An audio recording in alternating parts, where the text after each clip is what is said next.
Ẹ kú dédé ìwòyí nílé lóko lọ́nà odò àti níbi gbogbo tí ẹ ti ń wò wá lọ́wọ́lọ́wọ́.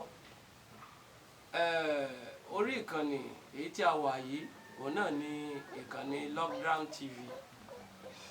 Ẹ ó máa bá wa pàdé ní orí ìkànnì yìí ní gbogbo ọjọ́ mẹ́jọ mẹ́jọ ọjọ́ ìṣẹ́gun lórí àkàntún ètò kan tí a pè àkọlé rẹ̀ ní àwòrán ìdílé.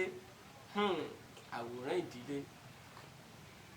Àwọn ẹkẹgbẹ́ mi rèé tí a ó jọ máa tukọ̀ ètò náà ní gbogbo ọjọ́ mẹ́jọ mẹ́jọ.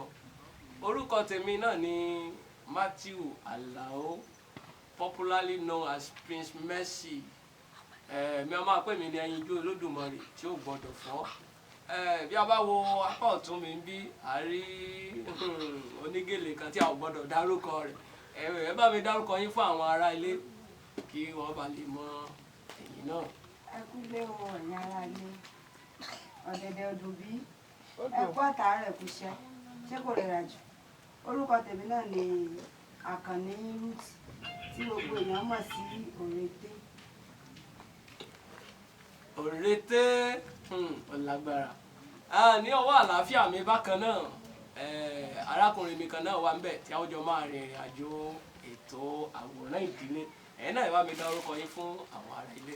Ẹ káàsán o, a kú àtàárọ̀, a kú iṣẹ́ ìní. Orúkọ tèmi náà ni Alao David tí gbogbo ènìyàn mọ̀ sí Ọláolúwa.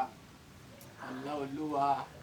Àwa náà rèé àwùjọ báyìí lọ ẹgbẹ́ alágo kò tó nǹkan àmọ́ àwòrán ìdílé ètò ní tó jẹ́ bàbá fún àwọn ètò. Torí náà màá fẹ́ kí a jọ máa jẹ ìgbáládùn rẹ̀ ní gbogbo ọjọ́ ìṣẹ́gun ní dédé agogo mẹ́jọ mẹ́jọ alẹ́. Torí náà ẹ máa bá wa ká lọ lórí ìkànnì náà.